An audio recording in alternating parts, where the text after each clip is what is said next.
G'day again guys, and welcome to another YouTube lesson. Now today's taking a look at our last strategy, our last set of strategies in human resource management. And I know you're thinking, thank God, only one more bit to go and I'm finished HR. Now it's important to remember that this is a strategy. I need you to make sure you can define the strategies we're looking at today.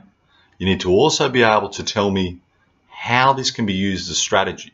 And this is a bit difficult because workplace disputes, that's kind of crap. That's not a good thing. But how is this a strategy? And we'll get into that in a second. And then as always, make sure that you're able to link it to your scenario-based essay, if that is what you need to do. Or if it's a case study question, it's vital that you've got some decent case study stats to be able to use from Qantas or Art of Gelato, whatever else we may be looking at as case studies. Okay. Now, in terms of workplace disputes, we need a definition for it. Workplace disputes are disagreements, issues inside the workplace. These can be small in nature to large issues such as strikes and even lockouts. Now, I want to get into how is workplace disputes even a strategy, because it's like the opposite. And you do find that a fair bit in the syllabus. It takes some thinking about how can this be used as a strategy? Well, it's a strategy because if you look at the rest of the syllabus dot point for this one, you're looking at resolution to these workplace disputes, processes of resolution such as negotiation, mediation, even courts or tribunals if you must. So the strategy here is about how to utilize these little mini strategies like resolution, mediation, to be able to solve these workplace disputes, to stop them and reduce them, and therefore you can have a harmonious workplace. Now, the first one talks about resolution. What's this? Resolution is about the coming up with a viable option or solution to workplace disputes. There's many different options for resolution. Each have their pros and cons. You can't just have one as your go-to resolution option all the time. But they're in a type of order that you'd want to try and utilize one before you perhaps move to the next one. Because the first one, such as negotiation, tries to achieve this win-win result. Whereas if you've got to go to courts, you're going to have arbitration occurring, like a judge is the arbiter, probably better arbiter, such as like Judge Judy, although that's not even in Australia, and they will make a decision. And that's time poor, it's hard, it's going to be expensive, often it's a lose-lose result. But there is a place for courts and tribunals that we'll look at too. So you want to start at something like negotiation. All right, all of these can be effective to solve a workplace dispute. But again, as I said, it's generally favourable to try and avoid court and try and negotiate between the two parties, or two or more parties in the first instance if you can. So what's the first strategy that you can use to resolve these workplace disputes? And as you see in your syllabus there, it's negotiation. This is the first step in any grievance procedure. If there's grievance, there's issues, there's problems. It's what it refers to and means. It involves the two parties affected by the dispute sitting down and negotiating and coming up with ways to resolve the dispute by themselves. Okay, so that's our definition. As always, what am I going to ask you next? No, I'm not going to ask you if Mr. Brown's an awesome teacher. We know the answer to that. We're going to ask, how's it a strategy? How can this be used as a strategy? And that's the part that, you really need to have even like a band 5 response in your essays. And it's the part that gives some gravity to your response, some weight to your response. Otherwise, you're just writing 2-line definitions. So how is negotiation a strategy? This is a useful strategy because it's cheaper than going to courts. It's less costly. It doesn't involve a court and aims to achieve a win-win result. What do we mean by that?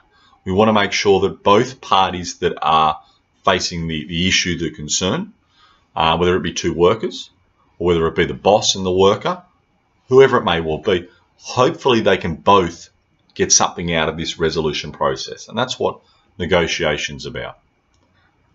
If that fails, the next step we have is mediation.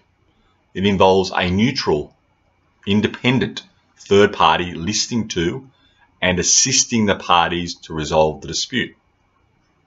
Now, this generally occurs after negotiation has failed and they are not using an arbiter who would make a binding decision. So there is no arbitration.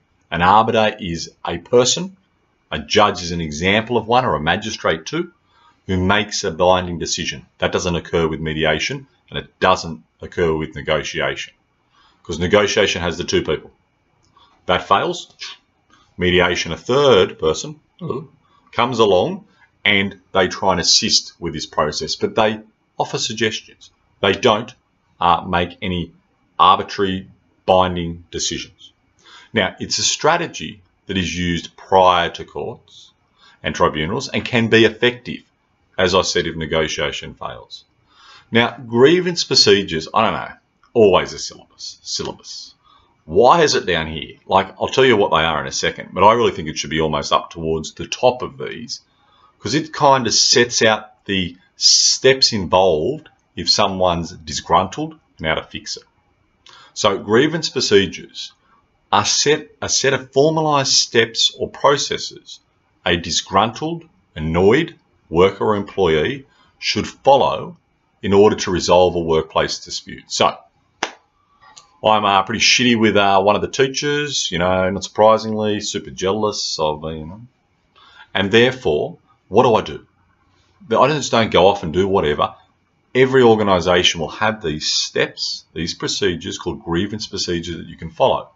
They tend to be similar, but every workplace will have slightly different set of steps, set of grievance procedures that should be followed. Now, it involves negotiation first off. Then, if that fails, you move to mediation. Then, if that isn't successful, union representatives meet with upper level management to perhaps attempt to resolve disputes. Now, there may not be unions within that workplace, or we might have some scab labour, and they may not actually be part of the union. And as a result, if this all fails, then it may be taken to courts or tribunals, depending on the particular organisation.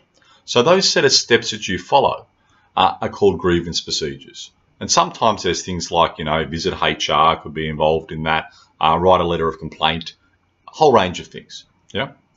The next strategy that's employed to try and resolve this disputation, this issue within the workplace, is the involvement of courts.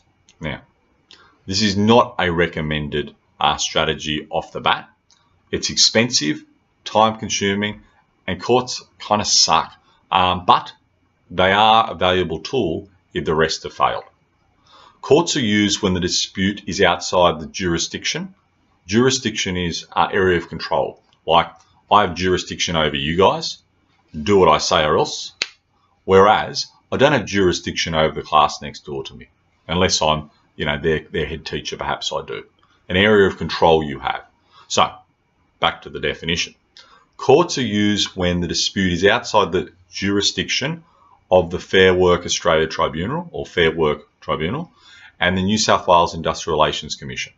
So that's when courts will be involved. Otherwise, tribunals will be used instead. Yep, and I'll get into the slight differences between courts and tribunals soon. Again, they use the process of arbitration. So, like conciliation or mediation is where you have a third party with the first two, okay, but they don't make what we call a binding legal decision. They listen to the two parties or people and their disputes, and they'll say, all right, mate, what about this as an option? What about this? It can become binding if all parties agree to the decision.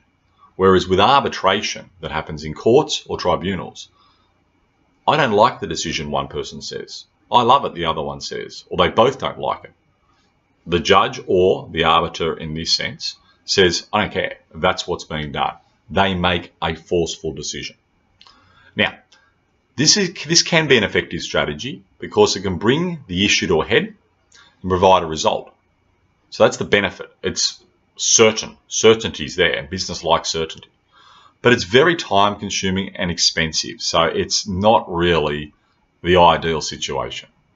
Now, the last strategy we have as part of these workplace disputes and all the different steps involved that you would go through is the involvement of tribunals. Now, tribunals are semi-courts, quasi-courts. Okay, they include things like Fair Work, Fair Work Australia, the Tribunal, and the New South Wales Industrial Relations Commission. They're not courts. They're not as formal as courts, and they're kind of like with courts, they have certain areas of jurisdiction, just like tribunals, and they tend to, with tribunals, focus on these areas, and they're less formal in nature. They don't have the wigs, the gowns, all that get up. They're trying to resolve disputes in a quick and professional manner.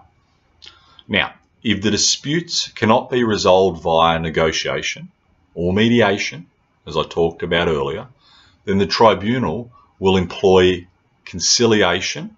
They'll use conciliation, which is the same as mediation. And you're like, why? How's that work? So if they can't be resolved through negotiation, they will use conciliation. As I said, it's the same as mediation, but the difference between mediation and conciliation is this. The conciliator can offer suggestions to the two parties involved, and they're provided by an organisation such as Fair Work Australia.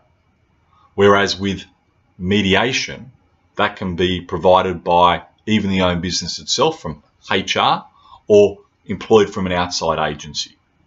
With conciliation, it is the Fair Work Australia who will provide that particular conciliator. All right. Now, if this then fails, it does go through to that final stage, just like courts, which is arbitration. It is then a binding decision that both parties must follow. Okay, thanks again, guys. And next time we'll be taking a look at the effectiveness of HR, and that is used for your evaluation essays. See you later.